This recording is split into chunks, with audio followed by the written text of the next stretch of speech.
Well, I'm finally back in my apartment. You probably noticed my videos for the past few months have been recorded in a car and in a different house. And you might have been wondering what's going on. Well, it's all part of my plan to be able to design board games full-time as an independent designer. As I've talked about in many of my previous videos, especially this one, 4 ways to become a full-time board game designer, it is very difficult to earn enough money to support yourself from advances and royalties as an independent board game designer. In an effort to be as transparent as possible, here is exactly how much I have earned from royalties and advances for the past 7 years. And keep in mind, I have 3 published games and another one coming out next year. In 2017, I earned $5,000 US or 5,504 Canadian dollars. In 2018 and 2019, I made $0 in both currencies. In 2020, I made $1,875 US or 2,500 Canadian dollars.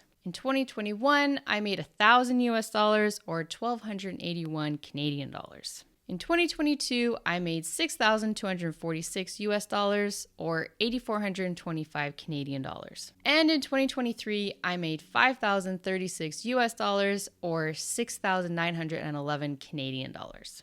Now, obviously, I'm not making even close enough to be able to support myself off of my royalties and advances alone. So what is my plan? How do I plan on earning enough to support myself? Well, up until a year ago, I paid my bills thanks to my day job that I really enjoyed. I delivered beer around Vancouver for a local brewery. And previous to that, I worked at the University of Toronto for 10 years in various administrative roles. Now, I really enjoyed my delivery job with the brewery, but that job, like any day job, took precious time away from me doing what I truly love, which is creating games, creating videos like this one, and working for myself, spending my time every day how I want to spend it. So last May, I quit my day job and used the Skyscanner app to find the cheapest flights out of Vancouver. I saw there were affordable flights to Guatemala, so I traveled there for a couple months with money I had saved. When I got back, I wanted to test out to see how long I could delay getting another day job. I lived off my savings and the little money that came in from my board game design work. Now I have diversified my revenue streams so that I'm not solely reliant on money that I earn from my games. This YouTube channel got monetized this past October 2023 after 2 long years. And I also offer one-on-one consultation sessions with designers that I find incredibly gratifying to be able to share my knowledge and experience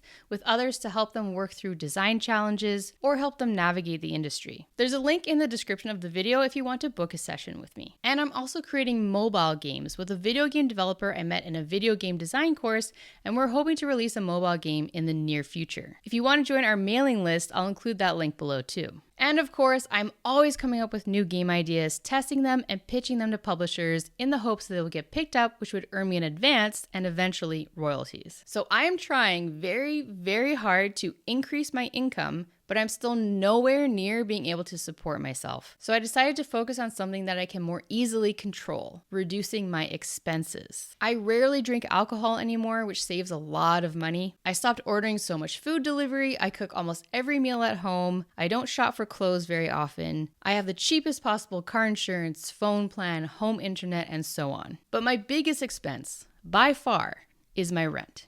And that brings me to why I was recording videos in my car and in a different house. Now, if you get my newsletter, you would know this already, but this past December 2023, I sublet my apartment to a very nice lady, and I headed to my hometown to move back in with my parents. So that is my parents' house in these videos. And I am very lucky that I get along with my parents. We're actually really close. And I recognize I'm incredibly privileged to even have this option. But a lot of people who do have this option might not do it because they might feel like a failure or be embarrassed. But I'm learning more and more all the time that life is way too short to let other people's judgments, whether real or imagined, stop you from doing something that you want to do or that will help you reach a goal. So I stayed in my parents' basement for 3 months, and it was actually super fun and special being able to spend that time with them. I continued to create videos, stream, and work on my board games, including writing the design diary for my game Chronicles of Light, Darkness Falls,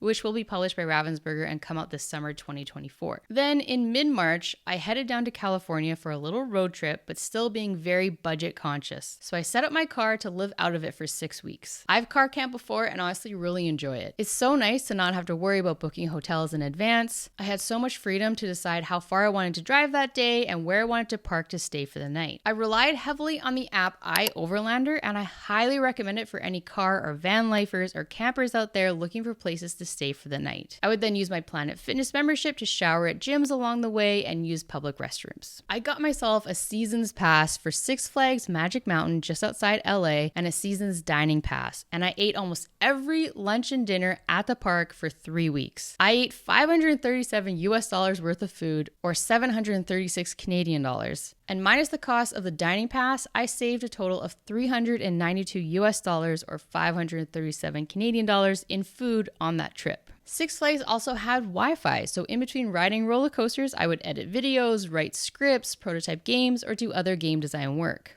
When I wasn't at Six Flags, I mostly ate chickpeas and beans with lots of hot sauce from Dollar Tree. I also did some really fun, completely free activities like going to tapings of The Price is Right, Wheel of Fortune, and Jeopardy! Subletting my apartment for 5 months cut my rent almost in half. Giving myself those months off from paying rent allowed me to focus all of my time to building up my board game design company without worrying about how I'm going to pay my rent. So what is my ultimate plan? The ultimate plan, which honestly should be everyone's plan, is to become financially independent. This means having enough money invested that you can live off of your investments and do not need to rely on having a job to bring in money. If you want to learn more about this life-changing concept, check out the podcast Choose FI and Build Wealth Canada. So the goal is not to become rich. The goal is to be able to spend my time however I want, and money is a tool that can help me achieve that. So if I continue to reduce my expenses as much as possible, increase my income as much as possible, invest and save as much as possible,